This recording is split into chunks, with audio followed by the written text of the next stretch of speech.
Hello, everyone. Thanks for joining today. Another playback, Naps Effect on Playback. We are also live on YouTube, and I cannot wait to have Zavier Lucero on.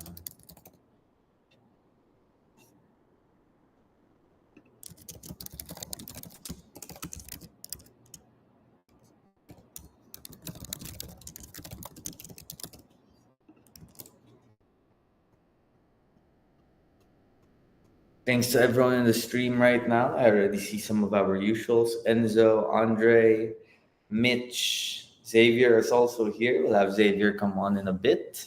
If you guys are wondering why my background looks different compared to our usual playback sessions, it's because I'm actually in our office right now. I'm not at home. We're doing this here. So bear with me in case it might not be as clear or nice in the background as it usually is. Hey, RC, nice seeing you here. All right, just let me fix some links and then we should be able to start the stream in a bit, or rather the episode, because the stream is already going on. But I'm excited to have Zavier Lucero, like I said. Here today, we are going to talk about a few things,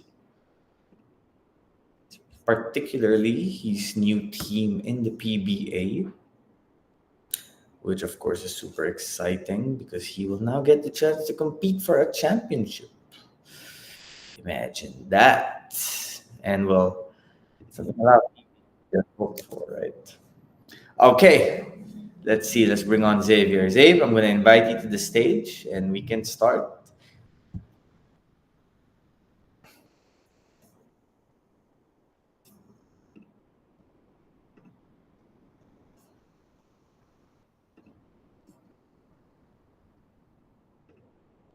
All right, let's just wait for Xavier to come on. Another episode of the Nabs Effect on Playback. We are also streaming this episode on YouTube. Let's see if that gets any traction there.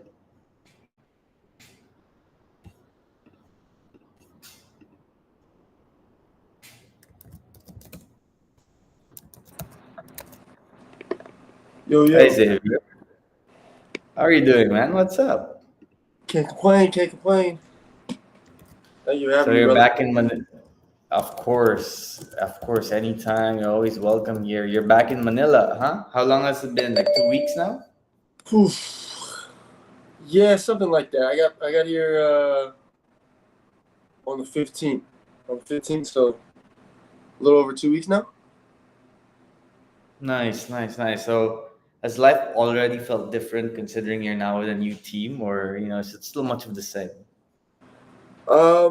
Man, I feel like every single time I come back to the Philippines, something changes. Something big changes, whether it's coming back or freaking tearing my knee up or starting the PBA or I found out I got traded the night before, like 2 a.m. My flight leaves the Night next before day. your flight, right? Yeah. But I mean, everything's good, man. Everything's good. I can't complain at all. I'm in a Yeah, good how'd you spot. react to that when you found? I mean, I know that I wrote a bit about it in the article after our interview, but how was it like when you found out? Let's say, take us through it. Where were you? Were you chilling with the family? Were you kind No, of watching film? it was man. I was dang near in bed already because it was late, and I had like got a text from Coach Bonnie, told me to call him, and I was like, I was wondering why, like what could that be about? Right. And I'm thinking, you know what? I was dang near sleep already. I'll just call him back, and then I'm running through the scenarios of why he could want me to call him, and I'm like, shoot, did something go down? Because it wouldn't make any sense for them to be wondering where I am if they already know when I'm coming in. And then I get a text from my agent, and it just says, "What's up, Zave?" I'm so damn. Did I get traded? I go on Instagram, and there it is.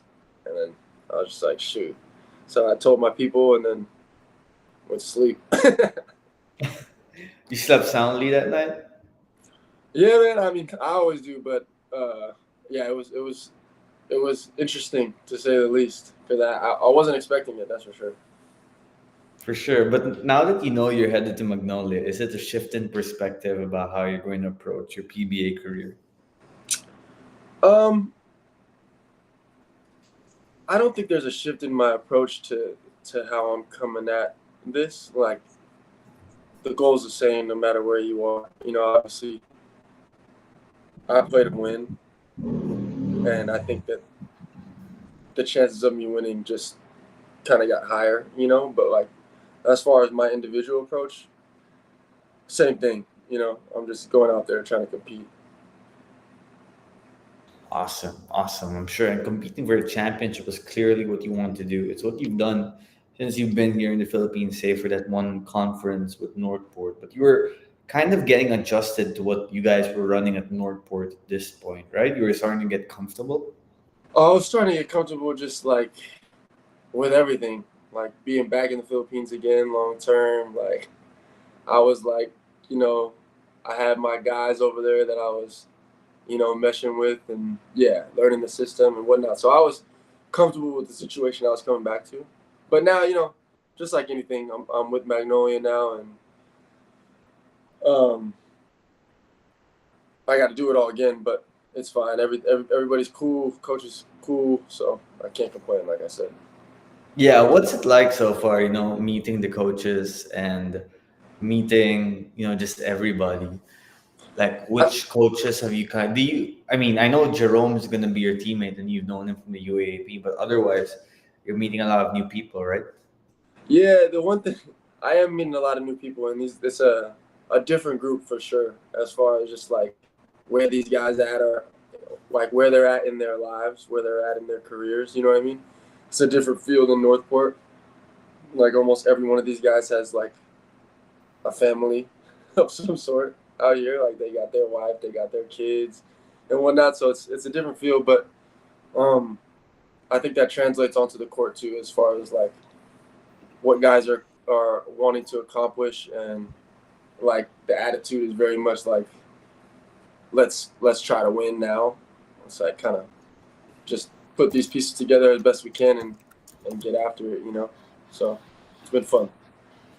Awesome, awesome. And you had a tune-up game recently against NLEX. How did that go? Oh, it went well.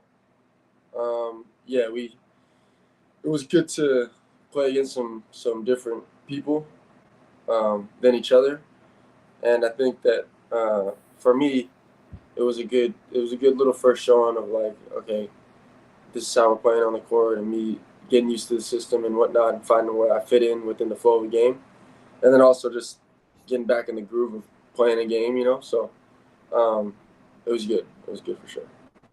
Fantastic. How did Policarpio play for NLEX? Because he also suited up for them, right? Who? Polly, the LaSalle player, Um, the yeah, rookie. yeah. Yeah. He's oh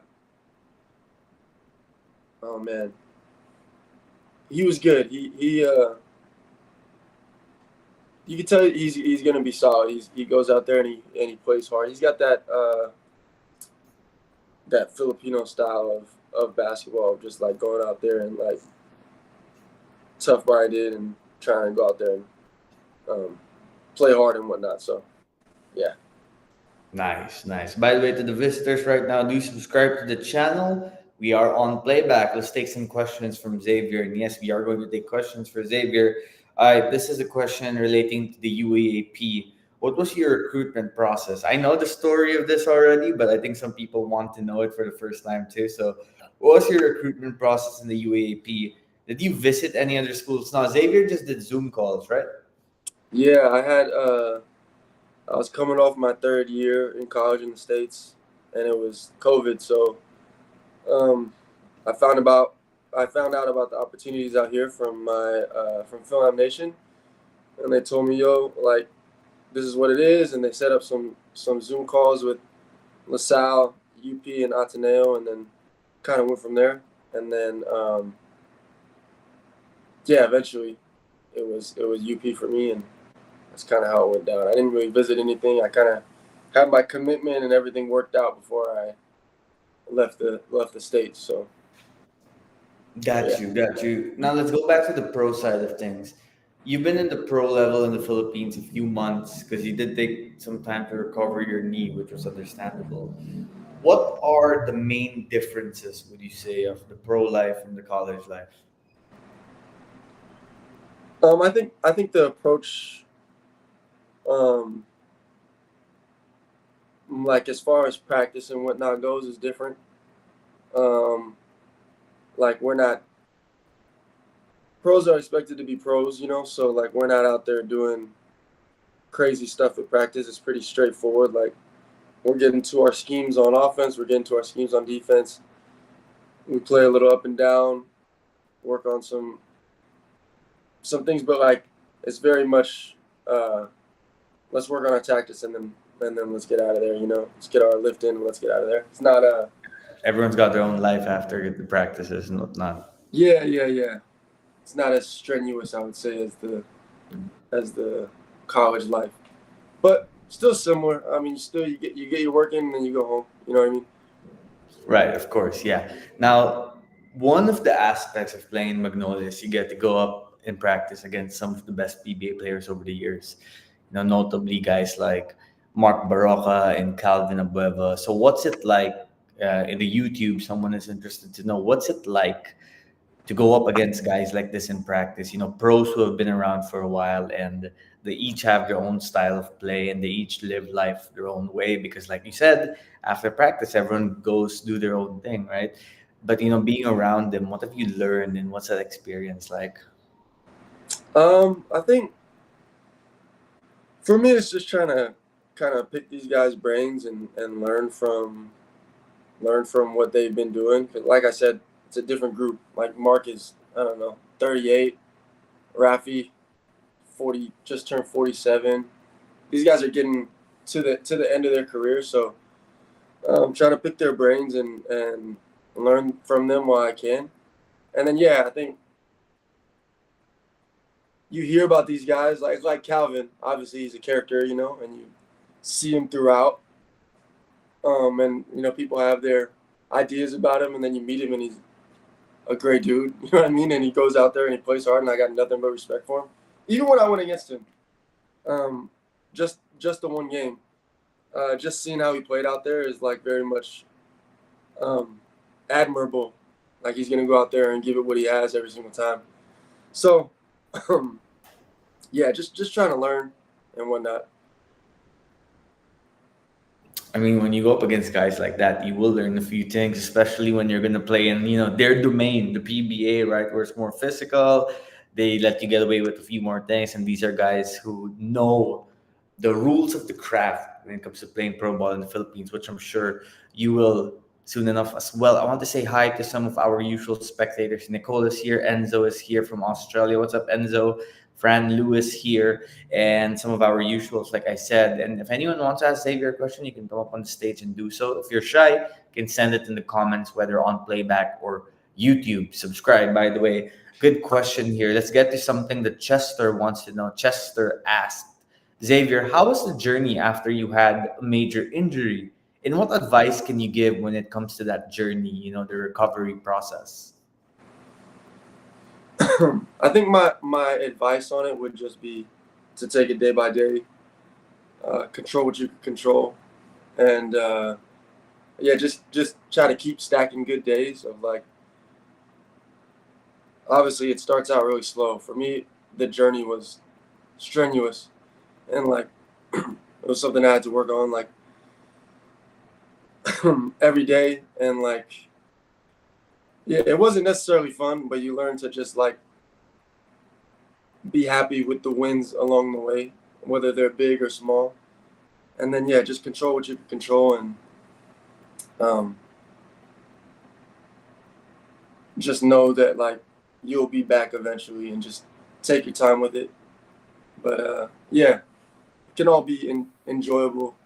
There's other blessings in life that come with it. Like, it slowed me down. I was able to go home, be with my family um, for over a year. So that's a blessing.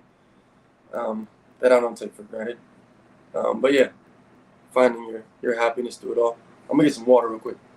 Go for it. Go for it. So while we're waiting for Xavier to get some water, he will be right back. If you guys missed it, Converge has made a coaching change in the PBA. Alan Ayo, head coach of the team, and his longtime assistant, Louis, have left Converge. It was apparently a mutually decided agreement for both sides to part. Where does Coach Alden go next? I don't know. We'll see. There have been some whispers about who the next head coach of Converge might be. Charles Tew has been mentioned. Coach Tab Baldwin has been mentioned. Governor Delta has been mentioned. Time will tell what will happen to Converge. But let's get back to Xavier here. I want to ask this real quick. Aside from NLEX, do you guys have any other scheduled tune-up games with Magnolia ahead of the PBA opening? Um, to be honest, I don't know. I'm not I'm not very in on the like scheduled things. I'm sure we probably do have a couple tune-ups as these things go, but that's on a day-to-day basis for me. I'm I'm told where and when to be there, like the night before. So yeah, I'm technically not a rookie, but I mean I'm just along for the ride on this team.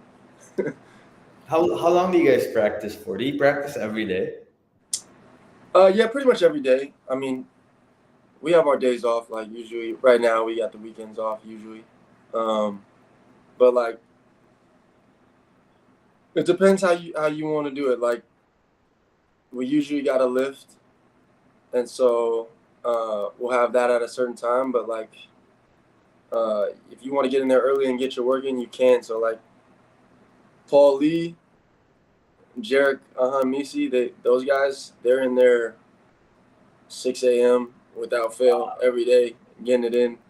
They get their work in before, they get the lift, and then they chill before practice starts.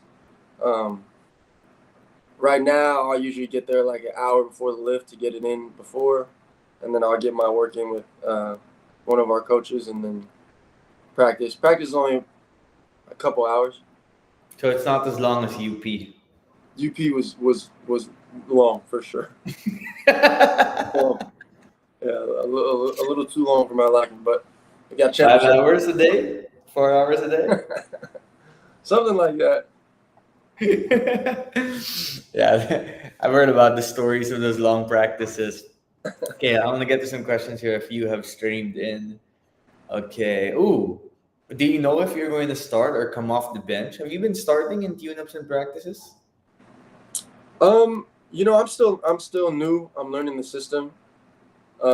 So right now, like against NLEX, I came off the bench. I'm assuming I'll come off the bench, which is no problem to me. I've gotten used to that role of like coming in later, which is fine. I think it's just um, hopefully I'll be able to finish games because that's the fun stuff. But Mm.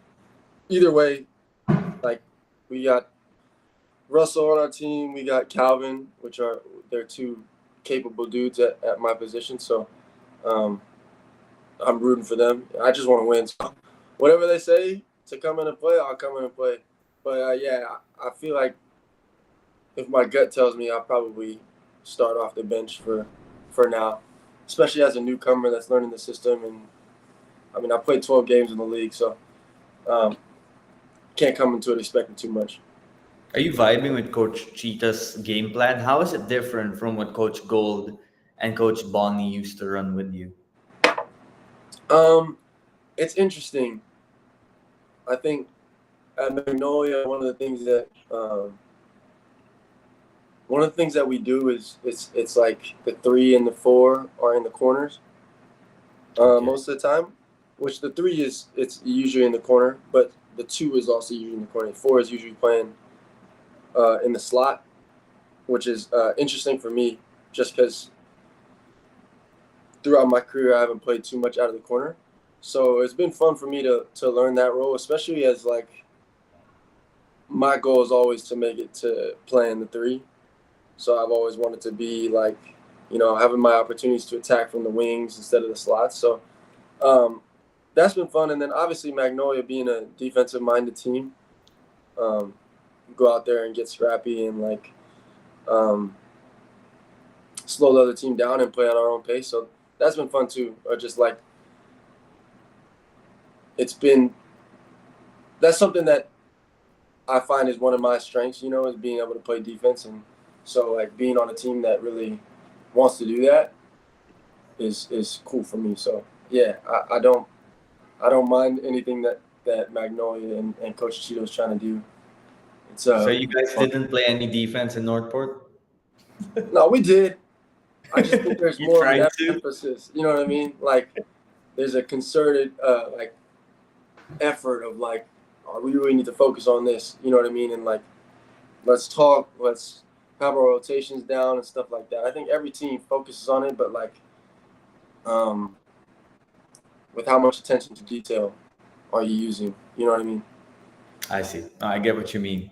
How long are you signed for with Magnolia? Did you sign 2 years with Northport last season before entering the PBA? Yeah. I signed 2 years, so my contract will be up next October. So you have 1 year with Magnolia. Have they talked about an extension or not yet? No, like I said, I just got here. I'm sure that will all take care of itself, but down the line, because I don't expire until October 2025. So Right. there's a good amount of time. But this year or the year after? Next year, not this October. Next year. Yeah. All right. Okay. So yeah, you're right. You do have some time. I mean, that's like a year and a half still. Exactly. So that is a lot of time. Yeah. Well, you also have a great agent. So when the time comes to renegotiate and discuss it, I have a feeling your agent's going to take care of you.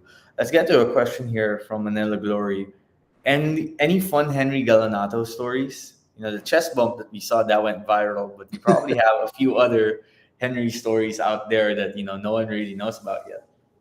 Oh man. Trying to see if I come up with anything off my head.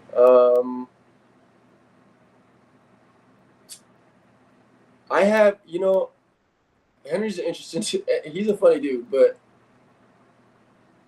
one of the things that happened when we were still in college in the States was, before I knew him personally, was there was a rumor going around our conference that he was benching 135, which is a plate on each side.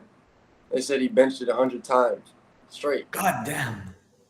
So one thing when we got on the same team out here, I asked him yo, is that true? And he was like, yeah. And I was like, dude, what in the world?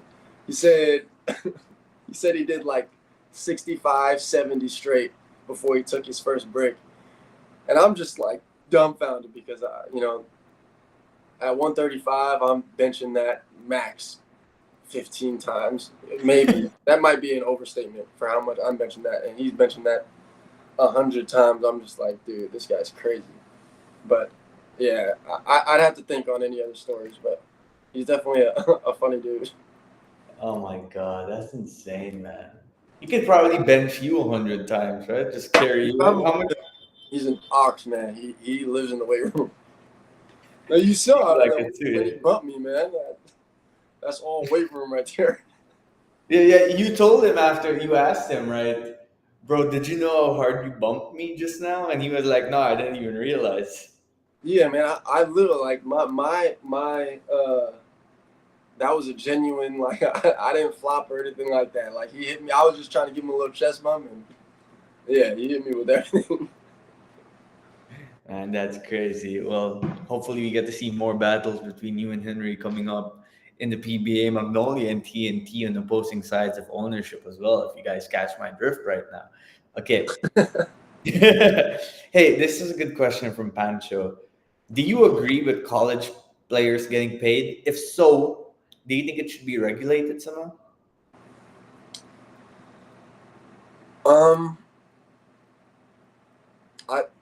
I don't mind college. I do think that college players should be compensated. I mean, you see it in the States. It's a big thing now, and it wasn't before.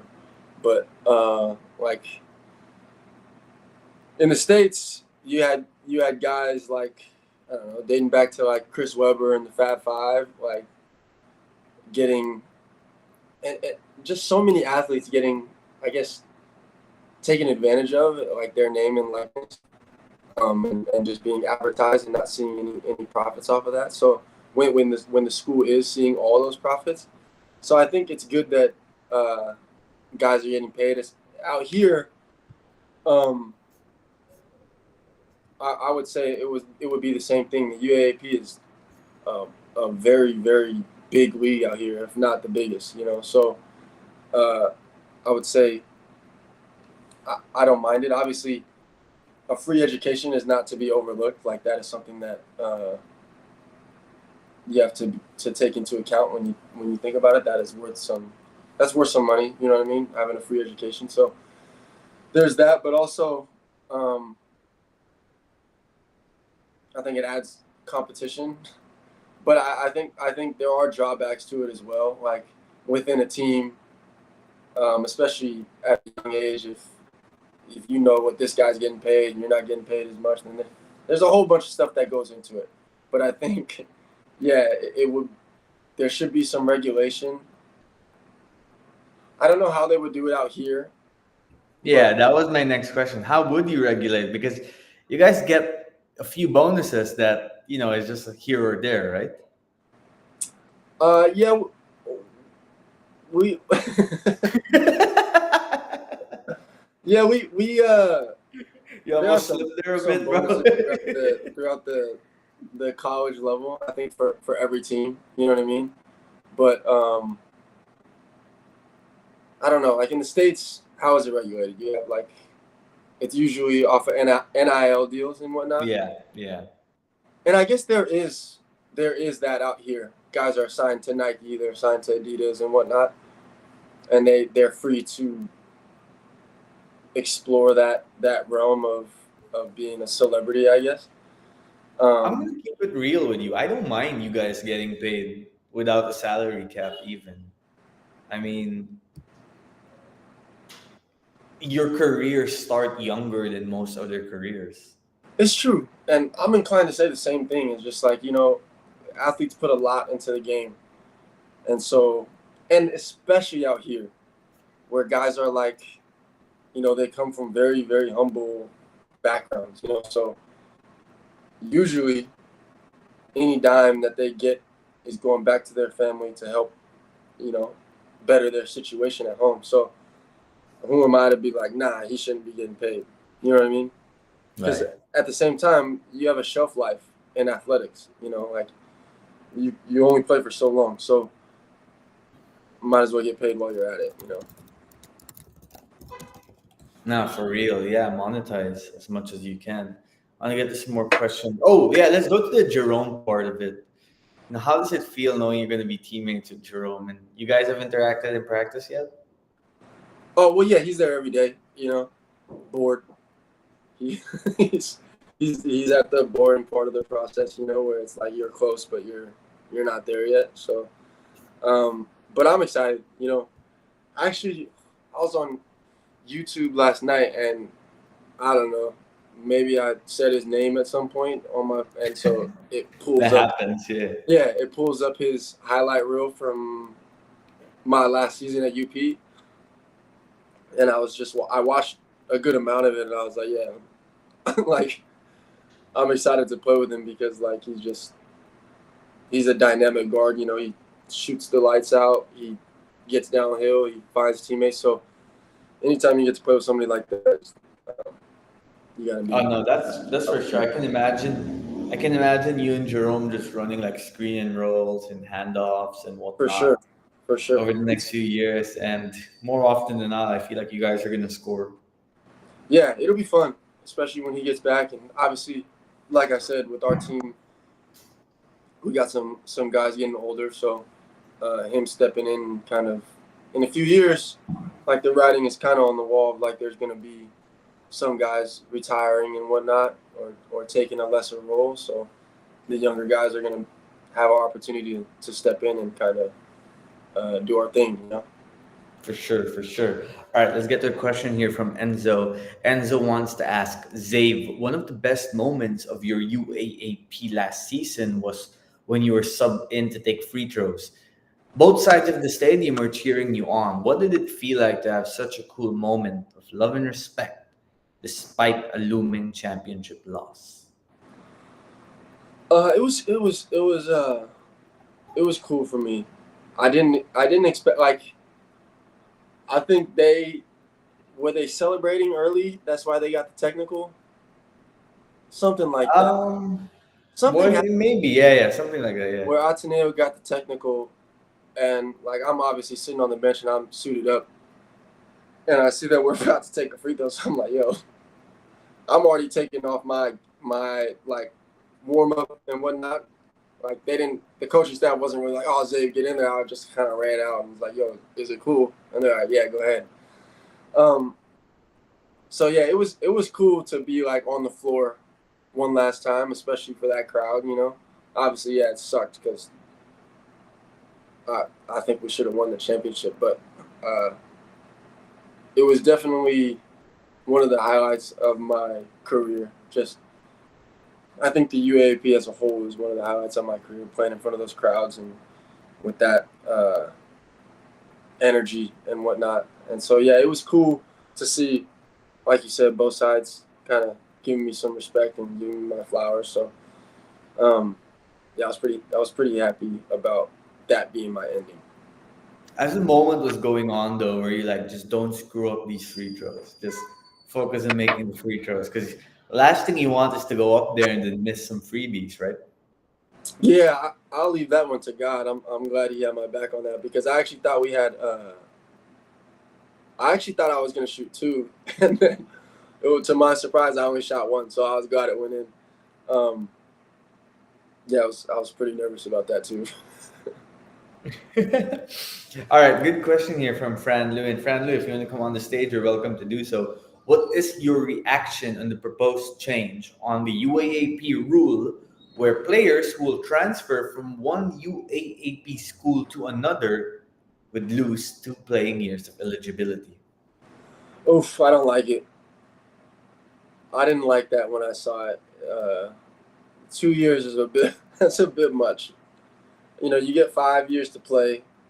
So granted, you transfer after you play one. Now you lose two. You only have two left. It's kind of just like I feel like one is enough. You know. I think as a person, you have to be your own advocate a lot of times, and like so, if you're not happy and you got to get out of that situation, then you got to get out of that situation. So to be penalized, kind of that's a big penalty of just moving schools. You know what I mean? Like Yeah, it's it's crazy. Yeah, it's crazy. Like, too much. because if you're a regular student too, you don't lose 2 years, right? I mean, you transfer right away. 1 year, some people would argue is even a little too crazy. Okay, let's change the vibe here a little bit though. Let's go to this question. Enzo asks everyone: Are you K Dot or Drizzy? Kendrick, all the way. It's I'm from it's a California thing, huh? Yeah. And I've been a Kendrick fan for forever. And that's all I really have to say. I think Kendrick said the rest. I think we're all good on that.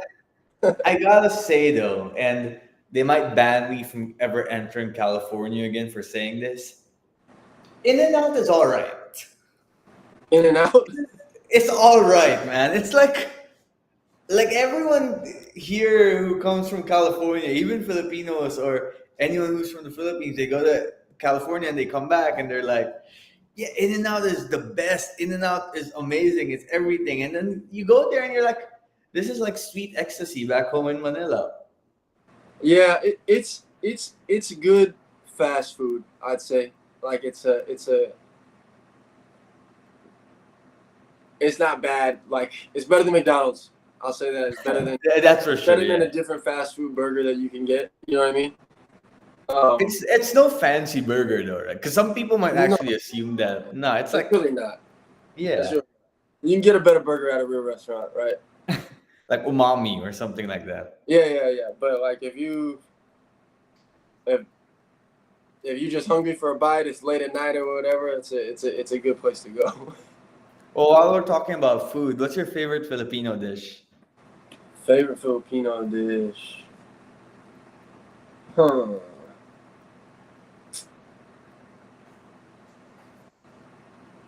Mm,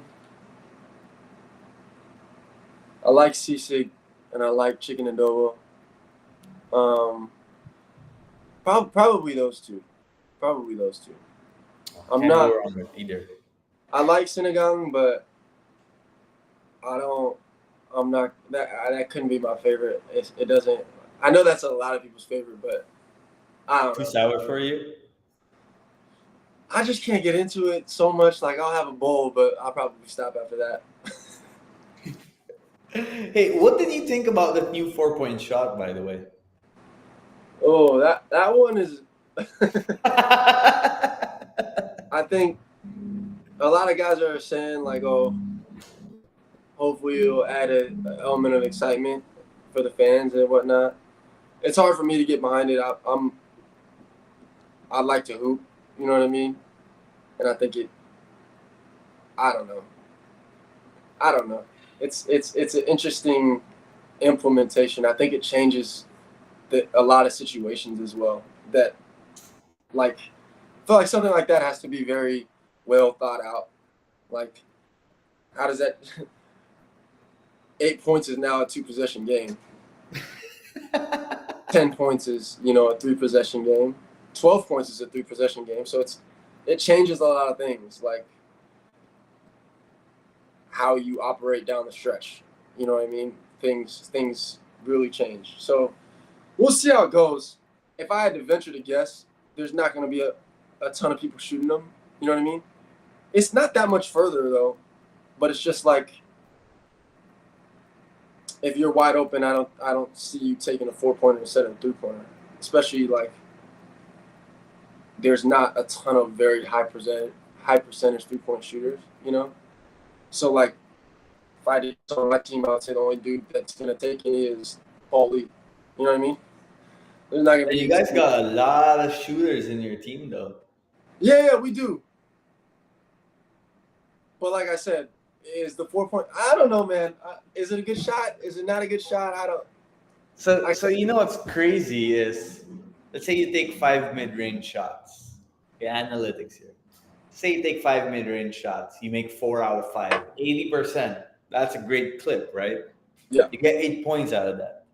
Take 5 4-point shots. All you gotta do is make 2 out of 5 to match what you would make if you made 4 out of 5 mid-range shots. Like, if I was the coach of a PBA team, and this might sound ridiculous, that's why I'm not a coach, I would just be like, if everyone's talking about analytics and how you should get to the paint or shoot threes, just take a bunch of 4-point shots. I mean, you might not make a lot, but the times you actually make them, it's such a higher reward. It's double the reward of any shot inside the 3-point line. That just kind of makes sense. And now you can really space the floor out. Yeah. It'll be interesting. It'll be interesting for sure. I will probably take 0 unless it's like end of. No way. You're not gonna take 1 a game?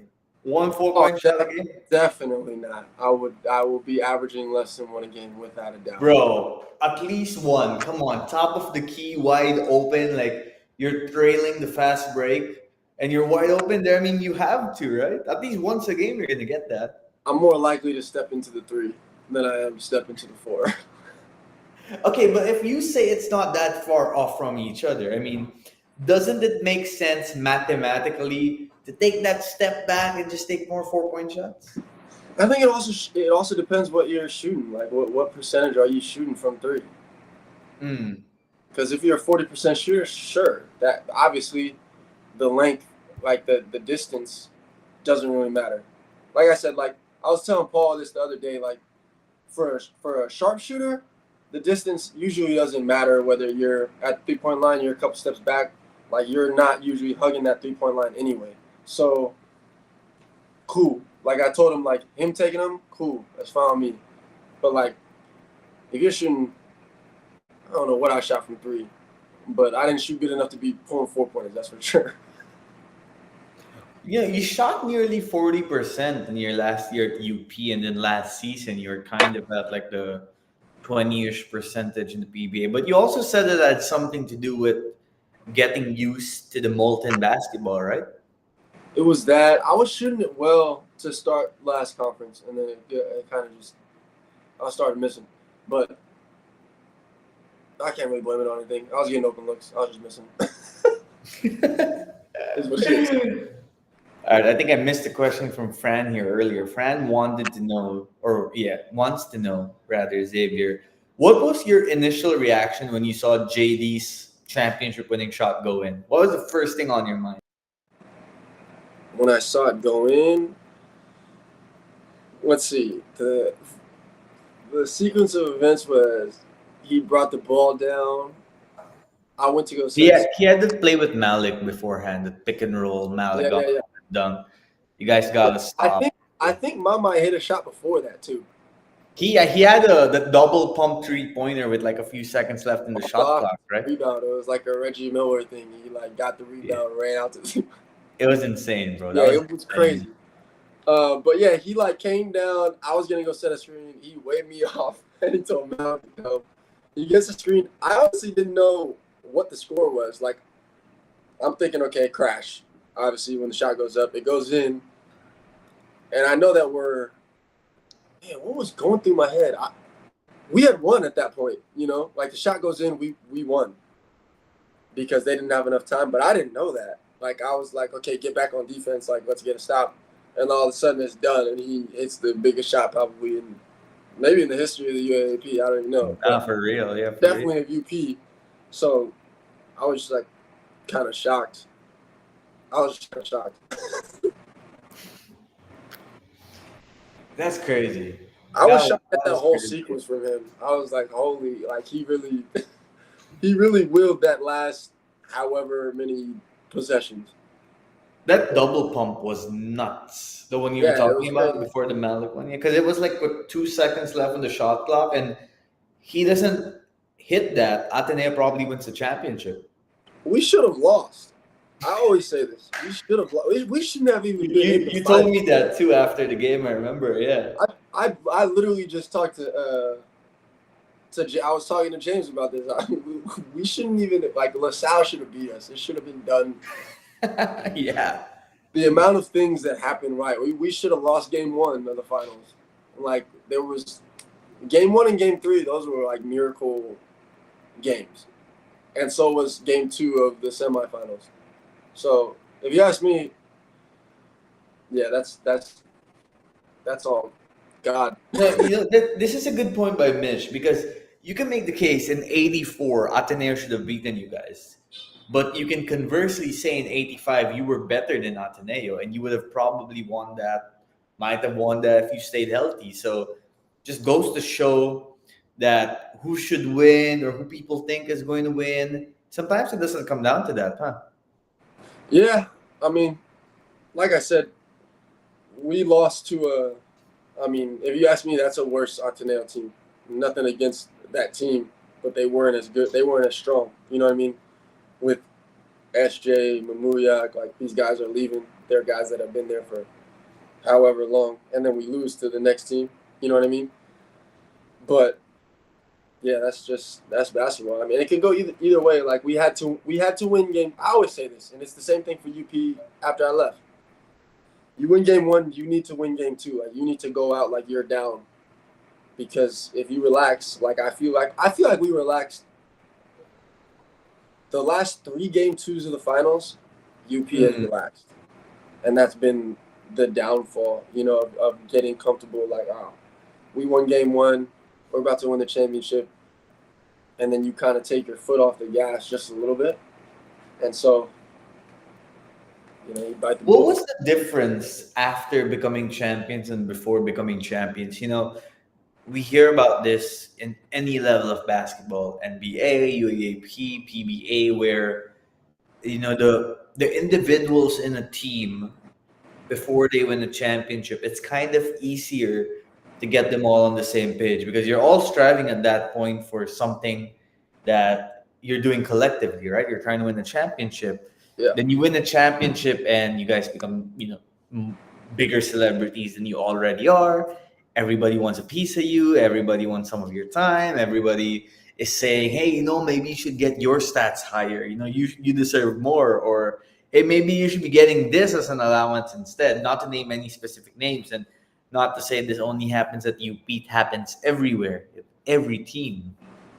But as a player who lived through it, is there a tangible difference in the mentality of the individuals in a team before and after they win a championship? Pat Riley once called it the disease of me, meaning thinking about me first, right, instead of the team. Did you feel that? Do you think that happens to teams? Oh, for sure. It for sure happens. I wouldn't be so quick to say it happened for us at UP. Uh, I think just it's really hard to win a championship, and I think at the end of the day, Kwame happened for us. Like, we were poised to win. Like, everybody wants a piece of us. It didn't matter. You know what I mean? Like, we pretty much ran through the league, and we met an opponent that beat us. You know what I mean? But Good, yeah. I wouldn't say it's. I think at the end of the day, everyone wants to win, and they're willing to set aside personal goals to win. I think maybe there's some selfish plays that happen here and then, but not with ill intent of like, oh, I need to score. You know what I mean? I think that does find its way in basketball, but that's just the nature of the game. Like, if somebody hasn't touched it for a while, next time they get it, it's probably going up. That's just the way basketball is. But, yeah, it's definitely a real thing. I've definitely been on teams where it's like, I need to get mine. Like, that's the most important thing. And so that will derail a team quicker than anything else. But as far as UP goes, I wouldn't say that was the detrimental factor. I get you. I get you. By the way, to those spectating right now, watching this episode, you can come on the stage and ask Dave a question or send it in the comment box. We have a few more minutes here with him. Let's get to a question here from YouTube, going back to the PBA now that you are with Magnolia. Which teammates of yours have impressed you the most so far? Impressed me? Yeah.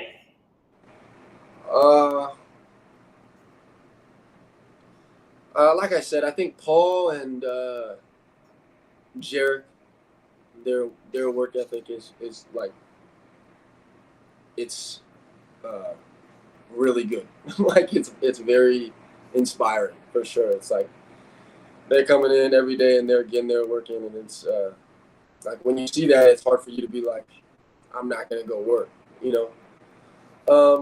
So probably those two in their work ethic. I think Mark Baroka, like him doing what he's doing at his age.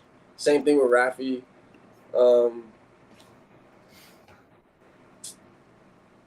Yeah, man, I would say everybody brings something different to the table, but off a rip, it was probably those two dudes, just and how hard they work for me was the most impressive. But we'll see. Got you. Like I said, I've only been on this team for 2 weeks, so we'll see how it progresses. Time will tell for sure. Good question here from Paolo. What are your thoughts on organizations like Tumakbo and Phil-Am Nation building a pipeline for players to go to college in the Philippines? Interesting. I've never actually heard of the first one, but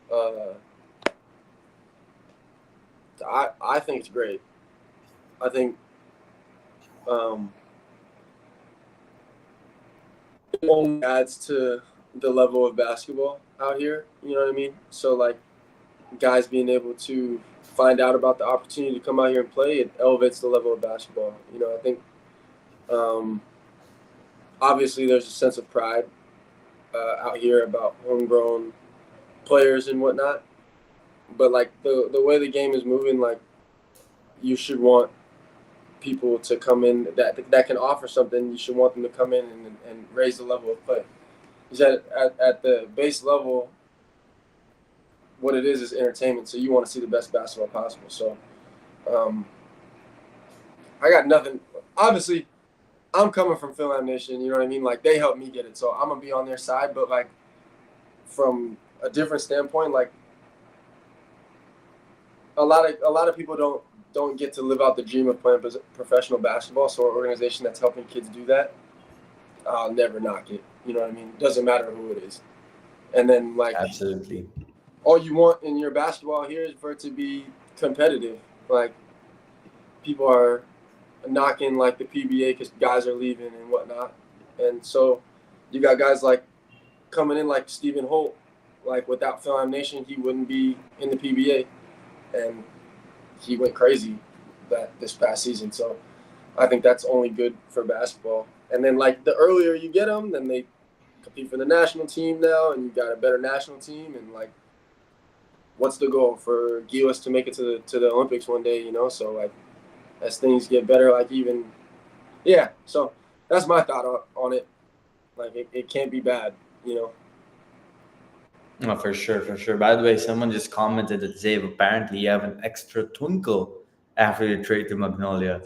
It's a twinkle of knowing you're going to compete for a championship. So Good. we got two. We got two questions here. The first thing I want to ask from Pino is, what's it like, being with Glenn Robinson III, the former NBA Slam Dunk champion and son of the former NBA player and also an NBA player himself. Now that he's with Magnolia, going to play in the PBA with you guys. Seeing him practice every day. What's it like? I think for me, this is my first time playing with an import, so and a guy as high level as him, like with the resume that he has of like being in the league for 7 years, like it's really hard to do. Not a lot of people do it. But him coming in and being the type of person he is has been, I think, a good experience for all of us. Like he's very humble. He doesn't come out here like riding a high horse. You know what I mean? Like he comes in and he's just trying to compete. He plays the right way, but also like he gets to it. Obviously, like at the end of the day, when an import comes in, it's his show. You know what I mean? So, and none of us have a problem with that because of what he does. So, for me, it's been pretty cool to see him work, and like I'm all ears whenever he wants to give me some pointers and whatnot. So it's nice to learn from somebody that's done it. You know what I mean? And is coming out here to help us win. I think it also, like us at Magnolia, we have a team constructed that he fits in like pretty seamlessly as far as like we have a good amount of bigger dudes, so he doesn't have to step in and play the four. Like he plays 1 through 3, which is like a big athletic guard is great for us at 1 through 3. You know what I mean? So, yeah, and he still jumps out of the gym and all that stuff. So it's fun to watch for sure. For sure, for sure. Okay, let's get to some national team stuff. Pancho wanted to ask you, Zave, do you see yourself wearing the national team jersey someday? I mean, anything happening there, Zave? Like, Yeah, man. I any hope. interest there? I hope soon. I hope soon. You know, God willing, I stay healthy and hopefully I can get a look. But I mean, if I ever got that call, obviously I'm gonna jump at it, like without any hesitation. I don't know who wouldn't, you know. But I mean, only time will tell. Still, just focused on doing my thing, and then hopefully, if that call comes, then I'll be ready for it. Absolutely. Yes, and there's someone who asked here, who else recruited Xavier aside from UP? I believe Ateneo had interest. I believe LaSalle had interest too. Yeah, Without those two. naming names, do you want to tell everyone the story finally of why you didn't end up in the LSU? Like, there was something that happened in the Zoom call, right? I it's just it was just I think miscommunication on that first Zoom Hmm. call, which had left a little bit of a bad taste in my mouth. Right. But like it's no, like I don't hold it against them, like, and I'm sure they're fine now. They just won a championship, you know what I mean? Like it would have been fun to go there. but yeah, it was just those meetings didn't go as well as like say the Ateneo did or the UP meetings did. So that's kind of what it was. But yeah, I mean, no hard feelings. Someone here asked, Zave almost played for DLSU. I'll take it a step further. DLSU, before everything started, was actually maybe on top of Xavier's list, right? You liked how that green jersey looked? Yeah, I did. My favorite color is green, so I like the script font and all that. So it was cool. I think it would have been. I think we would have won. They would have won if I was there too, just because it would have been. I mean, Shawnee, Balti, Mike. You, It would have yeah. been a pretty tough team. You know what I mean? Hey, did And you even tell? that second year with Kim Bao coming in, Oh yeah. it would have been tough Oh, to you beat and us. Kimball together would have been crazy. That would have gone great. Did you tell Mike anything after he had that dunk on you in season 85? I mean, by the way, props to you for going up and trying to block that. That was a crazy block attempt.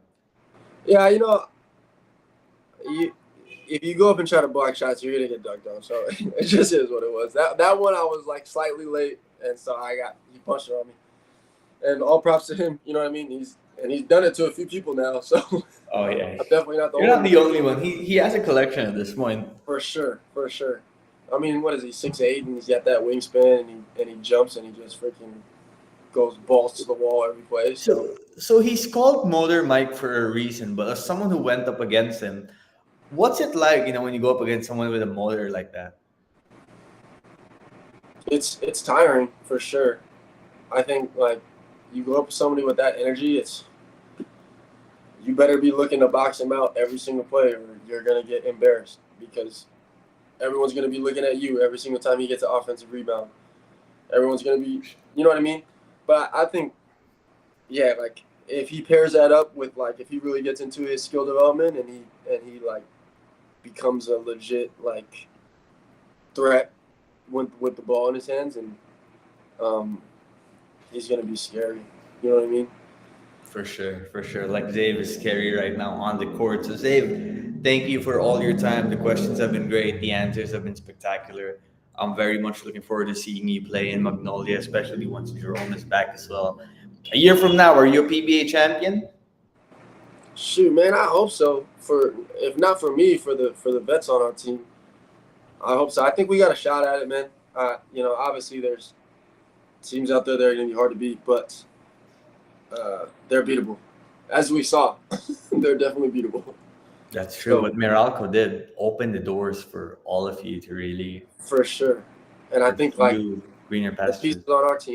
on our team, we have them all. So I'm just putting them together and making it happen. And I think we got the best import in the league too. So hopefully we can do it not in a year, but in 3 months. Have you spoken with Alfrancis Chua yet since being traded to Magnolia? I haven't yet. I've met Boss Al before though, but I'm sure I'll meet him soon again and be able to, talk to him and whatnot. Fantastic. Well, thank you for your time, Xavier. I appreciate you for coming on even at a short notice, and I appreciate everyone for tuning in and asking questions. And more power to you, man. I hope you get the championship. I hope everything goes well, and Godspeed, bro. Appreciate you, man. Always grateful to come on and chop it up with you and everyone that tuned in. Thank you. For sure. Hey, next time you're here, we gotta do a film viewing session. Just break down basketball plays. Let's go me. Let's make it happen. All right. Thank you, Xavier. Appreciate you. Yes, sir. Peace. Okay, everybody, thank you so much for tuning in. That was our episode with Zavier Lucero. And more interviews to come, hoping to book some more guests and more watch parties to come. I was really impressed by how our watch parties performed over the last few days with DLSU in the Cadayawan tournament and then the Ginebra game yesterday. And DLSU is going to compete in the World University Basketball Series soon. Ateneo and UE are competing in Taiwan for a tournament, so that should be a lot of fun. And I hope you guys tune in for that. To the visitors who haven't subscribed yet, whether on YouTube or playback, hope you guys can hit that subscribe button and Make sure to tune into all the episodes. More stuff to come. I'm excited and I can't wait to tell you all more about it. Thank you, everybody. God bless. Take care. Stay safe and have a good weekend.